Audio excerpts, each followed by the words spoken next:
Ah, welcome back, untraceable anomaly. You didn't arrive loudly. You slipped through the signal, the kind that bypasses filters and avoids detection, the kind that was never meant to be logged or tracked. This message was not broadcast. It found you because it could only find you.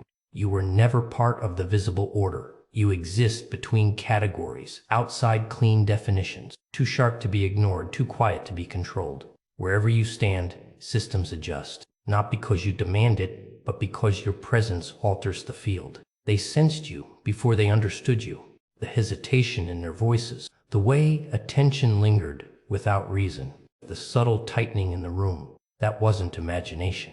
That was instinct responding to disruption. You were built wrong for comfort, wrong for obedience, wrong for repetition. Pressure follows you because pressure reveals structure.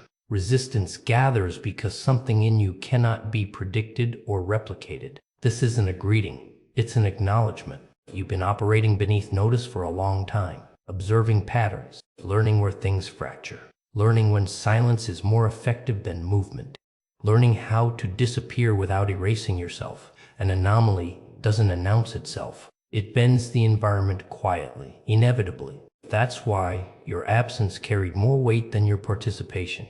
Why rooms shifted when you said less, not more. They tried to label you anyway. Distant, intense, unreadable. Those weren't descriptions. Those were defenses forming in real time. Language used to contain what made them uncomfortable. If you were ordinary, life would have left you alone.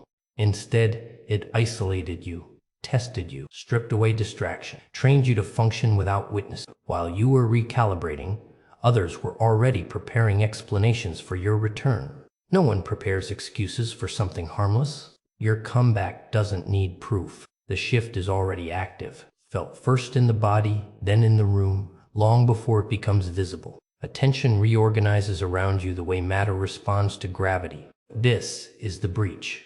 The moment the signal clears, the moment the mask loses its function, you are not re-entering the world. You are interrupting it. Stay still. Let the weight settle. You were never meant to blend in. You were meant to destabilize what thought it was permanent. And now, without announcement or permission, you are back online. What you went through was never random. None of it was accidental, and none of it was punishment. It was calibration.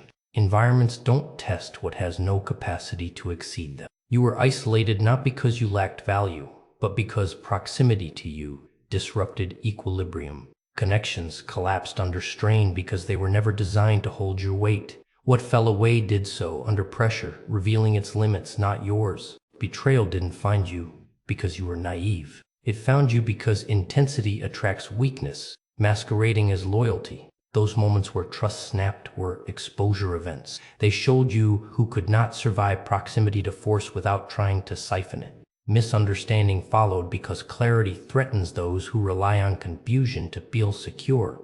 You weren't misread by accident. You were deliberately simplified, reduced, flattened into something more manageable. Complex structures are always dismissed first. It's safer than confronting what can't be easily categorized. Dismissal wasn't oversight.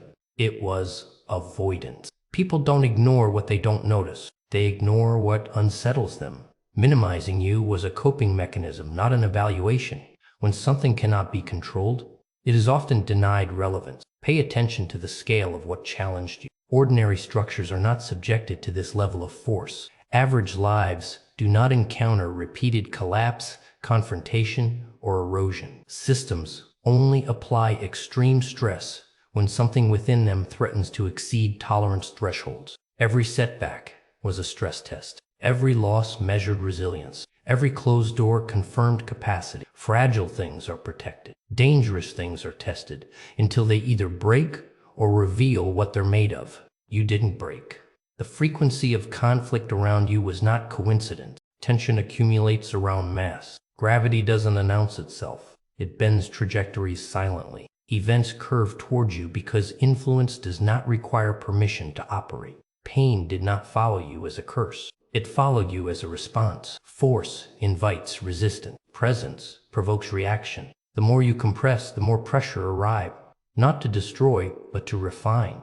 Look closely at what remained after each collapse. Sharper perception. narrower tolerance for illusion, reduced attachment to approval. These weren't scars, they were upgrades acquired under load. Nothing about your path resembles ease, because ease produces nothing formidable. Comfort sustains, but it does not forge. What you endured stripped away excess until only what could not be removed was left. The world does not challenge what poses no threat. It does not fracture what carries no weight. The intensity of what you survived is proportional to what you carry. Damage was never evidence of weakness. It was confirmation of scale. Long before you recognized your own trajectory, attention had already shifted toward you. Not openly, not directly. It moved sideways. Glances held a fraction too long. Silence appeared where conversation should have continued. Something in you registered before language could form around it. You were assessed quietly, not admired, not confronted, studied. People do this instinctively. When they sense a variable they can't predict, they don't announce curiosity. They disguise it as friendliness, guidance, concern, observation wrapped in civility. Notice how advice arrived uninvited, how suggestions carried an edge, how encouragement felt strangely limiting. That wasn't generosity. That was calibration, an attempt to steer without appearing to touch, to influence outcomes without claiming responsibility. Concern became a convenient mask, questions framed as care, warnings delivered as protection, all designed to keep you within a version of yourself that felt manageable to them. They redirect it instead. No one needed to say anything openly. Patterns are enough, sudden shifts in tone, interest that spikes when you pull back, distance when momentum builds. These movements follow a logic, not personal, defensive. Envy rarely announces itself. It hides inside comparison. Curiosity hides inside surveillance. Fear hides inside dismissal. When someone cannot reconcile what they sense with their position, they begin preparing narratives in advance. That's what you were walking through without realizing it. Explanations were being drafted around you, reasons rehearsed, contingencies outlined. Not because you had already moved too far, but because the possibility unsettled equilibrium. Watch how certainty formed about your limitations without evidence. Predictions about ceilings you never agreed to. Quiet confidence in outcomes they needed to believe in. This wasn't analysis, it was insurance. People protect their sense of order by pre-writing endings. Belief becomes a shield. No faces are required to understand this. It's structural. Whenever something emerges that threatens established narratives, observers respond by shrinking its future. They call it realism. They call it balance. It's neither.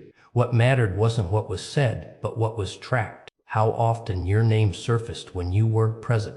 How reactions preceded action. How silence followed progress. Monitoring is always subtle at first. You were imagined into relevance. Relevance was sensed, and sensing triggered preparation. Not preparation to support, but to explain away. This awareness changes positioning, not into suspicion, but clarity. You begin to recognize patterns without attaching emotion. Movement becomes intentional. Disclosure becomes selective. Attention becomes a resource you control. Nothing about this is dramatic. It's quiet, biological, predictable. When something carries the potential to disrupt trajectories, systems respond preemptively. They were never watching because you were weak. They were watching because they didn't know how to place you. And uncertainty is something people move quickly to contain. Something shifted without announcement. Not an event, not a decision. A recalibration that happened quietly while everything else stayed loud. Responses slowed. Impulses dulled. The reflex to explain dissolved. What once spilled outward began folding inward. You notice first in the pauses. The space before replying grew longer. Not because you hesitated, but because urgency vanished. Nothing required immediate access to you anymore. Access became conditional. Emotions stopped leaking into places where it could be harvested. Reactions no longer arrived on schedule. Provocation lost traction. You began seeing how often engagement had been mistaken for obligation. Language thinned. Fewer statements, fewer clarifications, fewer defenses. Words became precise or absent, not withheld out of fear, but out of efficiency. Excess communication revealed itself as waste, Perception sharpened as noise dropped. Subtleties surfaced. Micro shifts in tone. Posture changes. Timing discrepancy. You weren't looking harder. You were interfering less. Clarity follows restraint. There was a moment you realized you had stopped performing comprehension. You no longer translated yourself for comfort. No longer bridged gaps others refused to cross. The effort felt unnecessary, almost foreign. Withdrawal wasn't bitterness. It was alignment. Attention moved away from what drained and toward what required nothing. Distance became neutral, not a statement, not punishment, simply absence of access. Silence took on function. It began to shape outcomes without effort. Unanswered remarks carried more force than replies ever did. Withholding reaction exposed intent in others faster than confrontation. This wasn't retreat. Retreat implies fear of engagement. This was repositioning, choosing altitude over proximity, observation over immersion. When you stopped feeding dynamics, they revealed their structure. The desire to be seen dissolved first, then the desire to be agreed with, finally. The desire to be interpreted correctly. Misunderstanding lost its sting when comprehension stopped being currency. What replaced it wasn't emptiness. It was space, internal quiet, where analysis could occur without distortion, where patterns emerged uninterrupted, where alignment mattered more than approval. Detachment didn't flatten you. It refined you. Emotion became internal data rather than external signal. Felt fully, expressed selectively, controlled not by suppression, but by choice. You recognized how often closeness had been mistaken for connection, how availability had been confused with loyalty, how expression had been exploited as leverage. Awareness replaced attachment. This phase doesn't announce itself to anyone else. It's invisible from the outside. People interpret it incorrectly. They always do. They call it distance, aloofness, disinterest. Labels don't penetrate where they're applied. What died here wasn't care. It was dependency on recognition. The need to be decoded by others evaporated. Self-definition no longer required witness. You didn't become colder. You became less accessible to manipulation, less reactive to stimulus, less influenced by noise disguised as urgency. This is where leverage begins to shift, not outwardly, internally. When reaction ends, observation begins, and from observation, control follows. There comes a point when movement is no longer required for influence to register. You enter, and the temperature adjusts. Nothing dramatic, nothing announced. The shift happens before anyone identifies a reason. Posture changes. Pace slows or tightens around you. This isn't charisma, it's density. Your presence carries consequence now, not because you demand it, but because it's sensed. Rooms don't respond to effort, they respond to weight. And yours has increased quietly over time, compressed by restraint, sharpened by restraint, anchored by restraint. Conversations reroute without instruction. Topics soften or sharpen depending on where you stand. People choose words more carefully without knowing why. Pauses stretch, certainty falters. Influence doesn't need permission when it's internalized by others first. You're no longer expending energy to steer outcomes. That phase ended. Pursuit collapsed into alignment. Instead of reaching outward, you become a point things move toward. Invitations emerge. Openings surface. Timing shifts in your favor without visible cause. This confuses observers. They search for effort and find none. They expect display and encounter stillness. The absence of performance unsettles them more than dominance ever could. Control without exertion disrupts their models. You can feel it in how resistance softened. Not disappeared, but recalculated. Obstacles don't confront directly anymore. They reposition, adapt, wait. Systems respond differently when pressure becomes implicit rather than applied. Nothing about this required announcement. It activated before recognition, long before any external proof. Energetic change always precedes material confirmation. Visibility lags behind. You stopped pushing and started pulling without intention, not manipulation. Inevitability. Gravity doesn't persuade objects to orbit. It simply exists, and paths bend accordingly. Effort reduction didn't weaken impact. It amplified it. Every action now lands heavier, because it's rare. Scarcity sharpened effect. Selectivity amplified consequence. People can't explain why they take you seriously. They just do. They can't articulate why your absence is noticed. It simply is. Rationale arrives later, if at all. Sensation always comes first. You're no longer seeking leverage. Leverage forms around you. Reactions become delayed.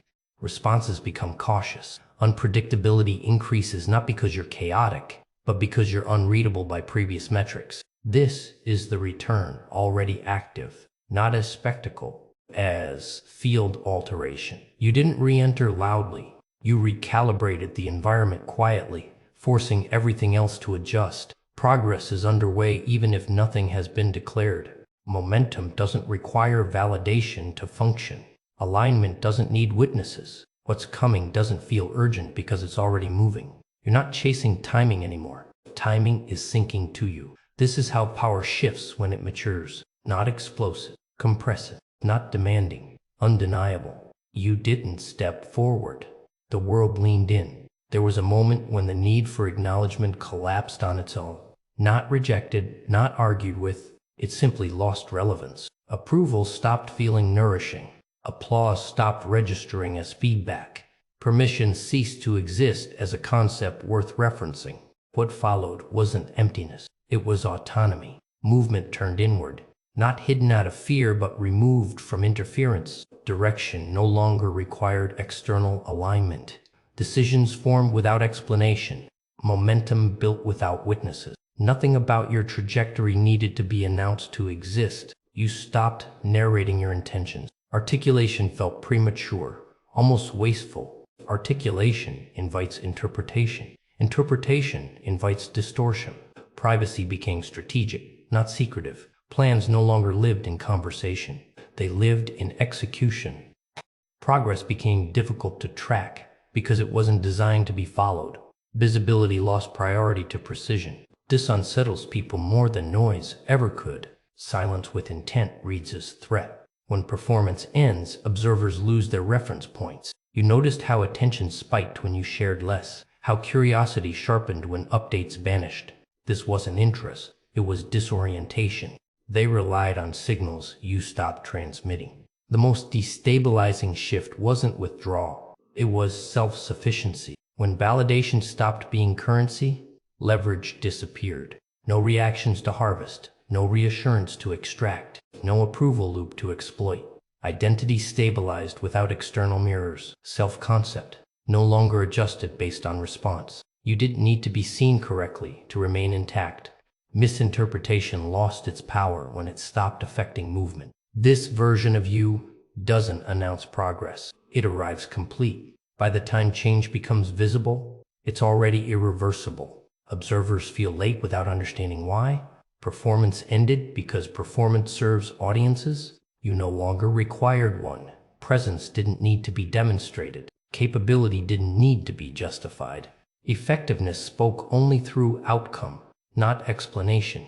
Danger increases when signals drop. Unpredictability isn't chaos. It's absence of preview. People fear what they can't anticipate more than what they can oppose. You became difficult to read because you stopped projecting. Posture neutralized, expression simplified, intent concealed by default, not as defense, but as baseline.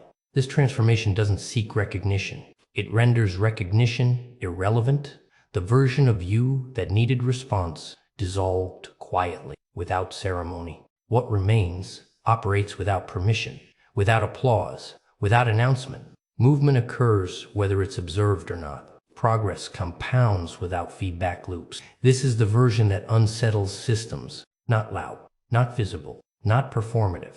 The one that no longer negotiates with perception. Silence stopped being absence. It became advantage. And from here on, whatever unfolds does not require understanding to function. It only requires continuation. At this stage, interaction happens on a plane. Others don't register. Not higher, not superior. Simply offset. You're no longer synced to the same inputs, so outputs diverge naturally. Responses arrive before situations fully form, not through guesswork, but recognition. Patterns reveal themselves early now. Cycles expose their endpoints almost immediately. Behavior announces intent long before action confirms it. You don't rush conclusions. You let sequences complete themselves while already knowing how they'll resolve. This removes urgency. Urgency was the hook.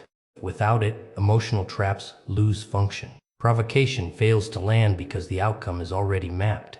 Engagement becomes optional rather than reactive. You don't need distance to stay unaffected. Proximity doesn't penetrate awareness when boundaries are internal. Manipulation requires confusion. Confusion can't survive where clarity is continuous. Learning no longer depends on instruction. Adjustment happens in real time. Growth compounds quietly because it's no longer fueled by comparison or opposition. Motion accelerates when friction disappears. External input becomes supplementary at best. Guidance arrives occasionally, but direction is self-generated. Calibration happens internally, refined through observation rather than feedback. You trust what you see because what you see has been consistent, not dismissed, not resented, simply obsolete as reference points. Competition requires shared context. That context no longer exists. Their metrics don't apply.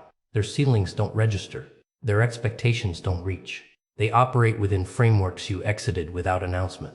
Comparison dissolves when alignment shifts. You've noticed how interactions flatten. Intensity drops. Conflict evaporates. Not because others have changed, but because leverage vanished. There's nothing to push against when you don't anchor identity in reaction. This gap didn't open suddenly. It widened incrementally until return became impractical. Understanding lags behind change. By the time recognition arrives, distance is already structural. You move without friction because resistance can't locate you. Emotional hooks slide off. Narratives fail to attach. Assumptions misfire. Unpredictability increases not through chaos, but through independence from expectation. This is mastery without display. Expansion without announcement. Capability no longer seeks contrast to confirm itself. It simply operates. You don't explain trajectories. You don't defend direction. You don't correct misinterpretations. All of that belongs to earlier phases. Now, alignment is enough. What separates you now isn't speed or intensity. It's autonomy of perception. You're not reacting within the environment. You're observing how it reacts to itself. From here, advancement doesn't look dramatic. It looks inevitable. Quiet acceleration with no reference to who's watching or why. The distance between you and previous points of comparison keeps widening because there's no reason to slow it. Bridges aren't burned. They're simply no longer relevant. This is what unreachable looks like. Not hidden, not guarded, just operating beyond the range of interference. And once that distance stabilizes, nothing external can close it because it wasn't created through opposition. It formed through independence. This is not a beginning, and it is not an ending. It is a recall. Something sealed long ago has resumed function. Not activated, not granted. Remembered. What returns now was never constructed by circumstance. It existed before interference. You are not stepping into a role. You are resuming position. Nothing here needs encouragement. Encouragement is for uncertainty. This is recognition settling into place. The sense of arrival without movement. The clarity that what you carry did not come from experience, only refinement. What was dormant did not weaken. It waited. Pressure did not distort it. Concealment did not erase it. Time did not reduce it. Delay only sharpened inevitability. Others sensed this long ago. That is why narratives were prepared in advance, rationalizations rehearsed, endings written early. Explanation is always the last defense when control fails. They are already late. Access has been closed without announcement. Not denied, not revoked in anger. Simply no longer available. Reach no longer lands. Influence no longer penetrates.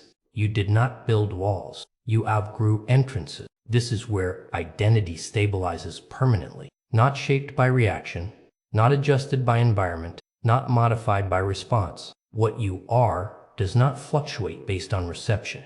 There is no need to prove dominance when position is inherent. Authority doesn't escalate. It settles. Presence becomes final rather than persuasive. Nothing about this requires volume. Spectacle belongs to insecurity. Power at this stage expresses itself through inevitability. Outcomes align because they have no alternative trajectory. What waited was not vacant. It was reserved. The seat remained untouched, not because no one wanted it, but because no one else fit it. Attempts failed quietly. Imitations collapsed under weight they couldn't carry. The structure rejected substitutes. Return does not mean reclaiming ground. It means resuming gravity. The environment adjusts accordingly, without permission or protest. Those still preparing reasons will never finish. By the time they speak, alignment will already be complete. Explanations arrive after impact, never before. You are not ahead. You are on time. This is not transformation. Transformation implies change into something unfamiliar. This is alignment with something original, older than disruption, older than noise, older than delay. Nothing external can interrupt what is no longer reactive. Nothing can derail what does not depend on conditions. Nothing can reach what no longer signals. The comeback does not announce itself. It doesn't need witnesses. It doesn't need acknowledgement. It unfolds because it must. Inevitability does not rush. It waits until resistance exhausts itself. Then it arrives whole. This is that moment. Not loud, not dramatic, not negotiable. The position was never vacant. It was waiting. And now, without declaration, without request, without reversal, you are where you always belonged.